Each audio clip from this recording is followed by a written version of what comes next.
সেই রাতে বাবলুর আর ঘুম ধরল না। সে বিছানার মধ্যে এপাশ ওপাশ করতেই কাটিয়ে দিল। ভোর হতেই গ্রামের পথ ধরে ছুটতে ছুটতে সে হরিপদ কাকার বাড়িতে গেল। বাবলু: কাকা, কাকা, কাল রাতে রবি ফিরেছে। আমি দেখেছি, আমি নিজের চোখে দেখেছি কাকা। হরিপদ কাকা মুখ তুলে তাকালেন। ওনার চোখে স্পষ্ট সন্দেহ। হরিপদ কাকা: রবি যদি ফেরে তাহলে কোথায় সে? বাড়িতে তো সে আসেনি।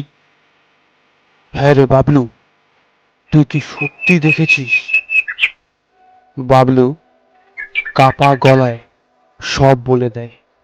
বট গাছের নিচে কুয়াশার ভিতরে রবিকে দেখা, তার ফাঁকা চোখ, তার অদ্ভুত হাসি।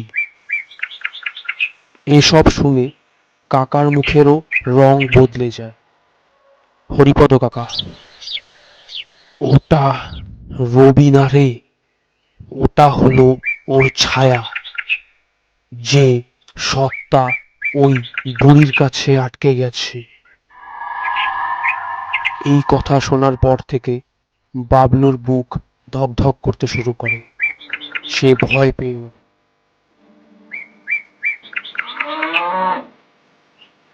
দুপুরের দিকে হঠাৎ বাড়ির দরজায় কড়া নড়ল।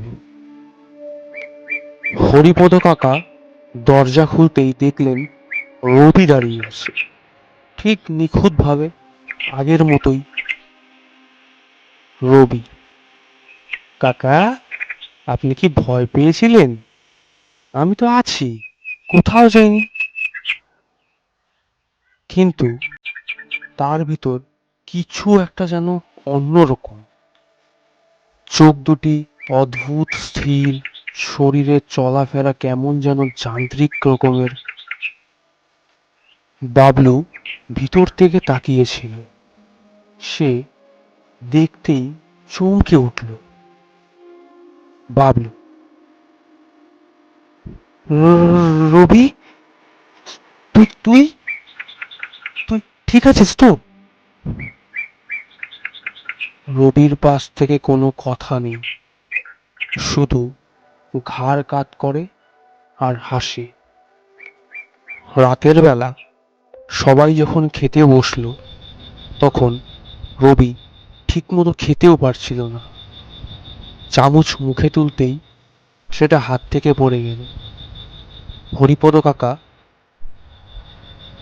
জিজ্ঞেস করলেন: রবি, তোর হাত কাঁপছে কেন বাবা? তুই ঠিক আছিস তো?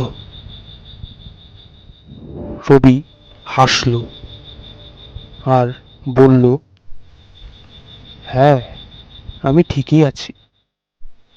আমি খাওয়ার শিখছি আবার। কাকার চোখে ভয়ের ঝিলিক চলে ওঠে।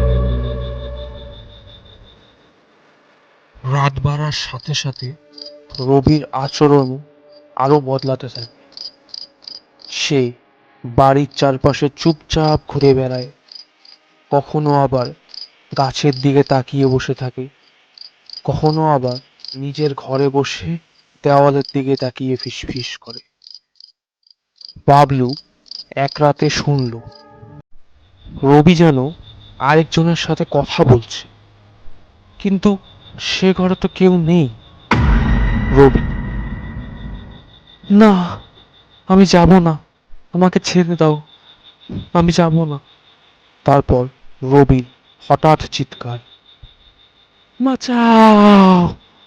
বাবলু দরজার ফাঁক দিয়ে তাকাতেই দেখল রবির কোনো ছায়া নেই, কিন্তু দেওয়ালে আলো পড়ছে। এই দেখে বাবলুর বুক হিম হয়ে গেল। সেই রাতটা বাবলু কৌতূহলের সাথেই কাটাল। পরদিন সকাল হতেই বাবলু সাহস করে রবিকে গিয়ে ধরল। বাবলু: রবি, তোর সাথে কি হচ্ছে বলতো ভাই? তুই তো আগের মতো নেই রে। রবি ধীরে ধীরে মাথা তোলে। তার চোখে গভীর অন্ধকার। কিছুক্ষণ পর রবি, বাবলু, আমি যেদিন গাছটার নিচে গেছিলাম সেই মাঠে আমি আর ফিরে আসিনি। বাবলু শিউরে ওঠে। বাবলু, "উম, মানে মানে তুই তুই তুই এখন এখানেই তো আছিস?" ওই রাতে আমি বাঁচতে পারিনি রে বাবলু। যেটা এখন দেখছিস এটা আমার শরীর না, এটা ওর খোলস। আমি শুধু ভিতরেই আটকে আছি। বাবলু কেঁপে ওঠে। ও আমাকে ছাড়ছে না। আমাকে দিয়ে ও ওর কথা শোনাতে চায়। ওর কষ্ট কেউ জানুক এটা বলতে চায়। ও চায় আমি যেন ওর গল্প চারিদিকে গ্রামে ছড়িয়ে দেই। বাবলু, তাহলে তুই কি পালাতে পারবি না? রবি দুঃখের হাসি দেয়। হুম হুম, আমিও তো চাই পালাতে, কিন্তু যখনই পালাতে যাই তখনই ওর আগুনে পুড়ে যাওয়ার যন্ত্রণা আমাকে ঘিরে নেয়। আমি ছুটতে গেলেই শরীরটা কেমন যেন ভারী হয়ে যায় আর ওই মাঠের দিকে টেনে নেয়।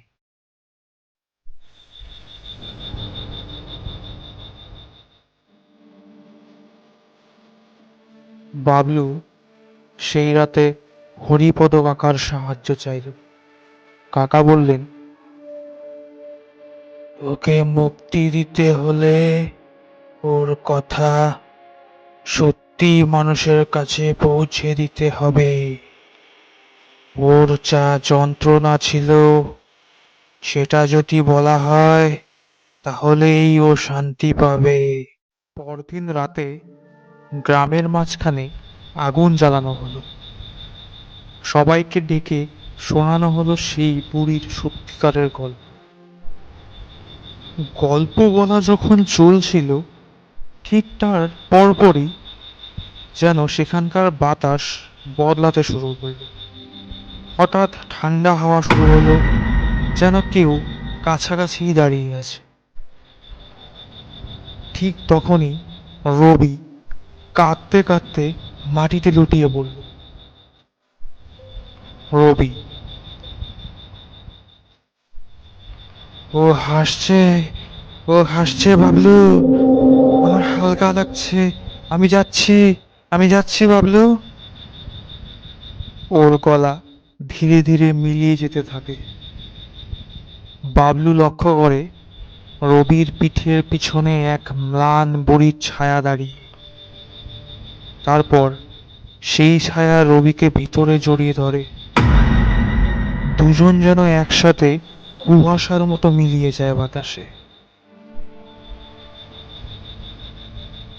বাবলু দৌড়ে সেই মাঠের সামনে যায় এবং গিয়ে লক্ষ্য করে ঠিক যেইভাবে রবি সেখান থেকে উধাও হয়ে গিয়েছিল ঠিক সেভাবেই অক্ষত অবস্থায় রবি সেখানে দাঁড়িয়ে এবং বাবলুকে দেখে হাসছে এবং বলছে, আমি কোথায় ছিলাম বাবলু, আমি ফিরে এসেছি দেখ। সেই দিনের পর থেকে মাঠে আর কারোর কান্না শোনা যায় না। শুধু কখনো কখনো গভীর রাতে বাবলু শুনতে পায় যেন একটা ম্লান হাসির শব্দ। তাকে ধন্যবাদ জানায়। ধন্যবাদ।